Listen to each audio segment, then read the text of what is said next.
If there's a chance of me losing a match, like, I don't want to be 50-50 to win my match. Neo, I know you want to play, but can you give me like just 10 minutes without knocking over my camera for a little bit, please? That's like your new favorite thing to do. That's twice today. But I need the camera up there just for a little bit, okay? All right, thanks, buddy.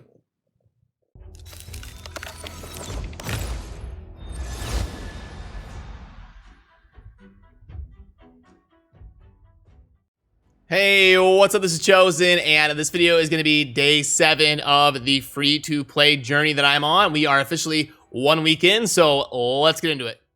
Alrighty, so first thing you can see here, I am waiting on the 2 void shards. We've got a 2x void event coming up here in a few days. I'm going to be disciplined and wait and hopefully pull 2 or 3 voids here for that event, and we'll see if we get rewarded for the discipline to wait until the 2x. Hopefully, we get something big out of the void shards, but mainly, the main priority here on day 7 was finally getting an arena team to function properly. I've mostly just been putting out a meme team in the arena.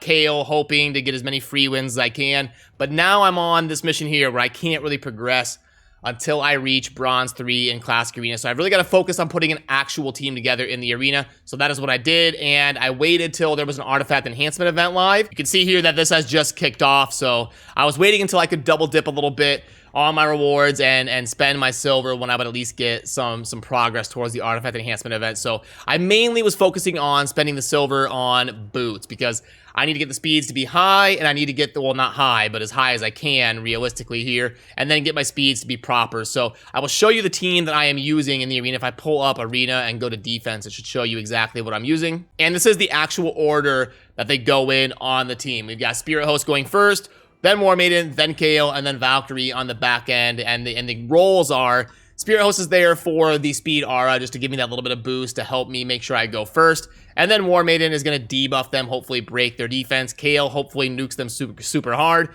and kills most of them. And then Valkyrie, if anything survives, is going to place counterattacks and shields on my team so I can absorb what they do to me and then counterattack to hopefully unleash enough damage and go ahead and take them down. That's the general thought process of the team. So Spirit Host, if I pull that up, is going to be the fastest champion, and these boots are really bad. I did not want to take them to 16, but I have to progress in the arena. So I really had to bite the bullet and waste the silver on upgrading these boots that I don't really want. So it is what it is. It's unfortunate. Just had to do it. And Spirit Host is at 170 speed. Then after her is going to be the War Maiden. That is at 165. And then Kale is going to be at 159. And then Valkyrie is way behind because she's using speed boost that I really don't want to spend. So she's going to be down at 136 speed. And that's kind of the rotation and how the team functions in terms of the speed. Now I'll show you my thought process and how it kind of goes when I'm farming in the early stages of the arena. And first of all, I do really quickly want to talk about the fact that it really helps to be diligent about checking your arena fights, because you can see here the refresh list is live. That happens every 15 minutes. So I try to do a good job of logging in and checking this, because that way I can be picky. I can hopefully get a high percentage of easy matches, a high percentage of wins, so I can farm medals efficiently with my arena tokens. So in terms of opponents I'm going to be going up against, obviously we're looking for free wins. Something like this, where you've got one champion. This is going to be easy. You pop in, hit auto, and you can just farm your free match here. So obviously those are a home run. That's what you're hoping for, ideally. But then if I'm going to have to fight a real fight, the first checkpoint I'm going to be looking for is not having a speed aura. So, Kale, Jizo, these champions that don't have a speed aura, that is the next checkpoint of what I'm looking for in an opponent. And then the next checkpoint after that is I'm looking, do they have a turn meter booster? So you can see here, Apothecary, that's one I might want to stay away from just because they have a turn meter booster, and Apothecary can really be a pain at this rank. And just keep things alive with those crit heals and the constant speed boosts, so they get more turns than you and they can really snowball. So turn meter boosters and speed auras are things I'm trying to avoid this early in the game. So we would kind of look at this one, and then I would look at the power. So if they're like over 50k power, I'll probably avoid them. But if they're somewhere close to me, like in between 20 and 40k, that's something I'm willing to go after. And you can see here, they don't have a speed aura, and they are only 36k power. So even though they've got an Apothecary, I like my chances of taking down most of their team. They also have 2 Spirit Affinity champions, so my KO will hit them extra hard, hopefully, by getting a strong hit on them. So this is one that I feel confident about my chances, even though they do have a really good champion here in Apothecary, and it could easily snowball out of control. But Spirit Host is going to go first and boost everything. War Maiden is going to get some debuffs. I don't have her fully booked yet, so I'm trying to work on farming those books in the campaign to make her a little bit more reliable on the debuffing. And then KO is going to nuke, and you can see there it went super well, and we were able to farm them. And then if I keep going here, this is another one. They don't have a speed aura. They don't have a turn meter booster. I know this is over before the fight even starts. I know I'm going to go first. I know I'm going to debuff them, and I know KO is going to nuke them, and GG. So that is the thought process and the different checkpoints that I'm looking into in terms of early game arena farming, and hopefully I can push up to Bronze 3 in the next couple days here and start progressing in my missions again.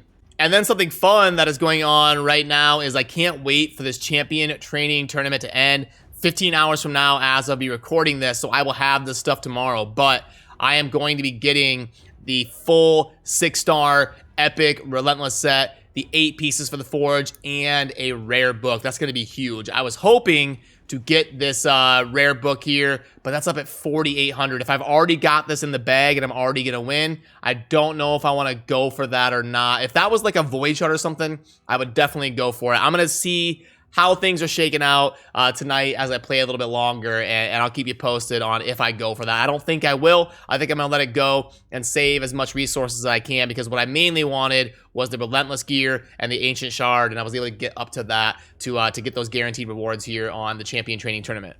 And then in terms of my champion roster, just a couple things.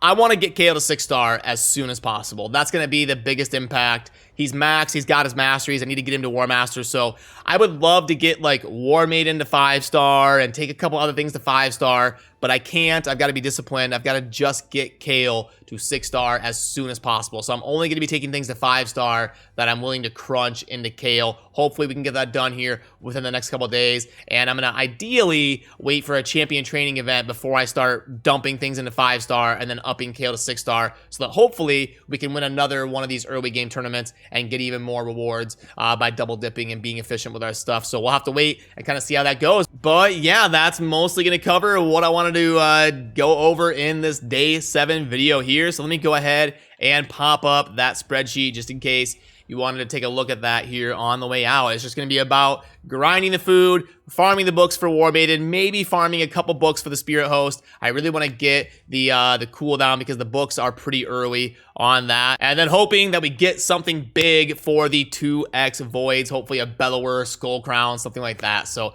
as always, thank you for watching. Have a good rest of your day. Peace.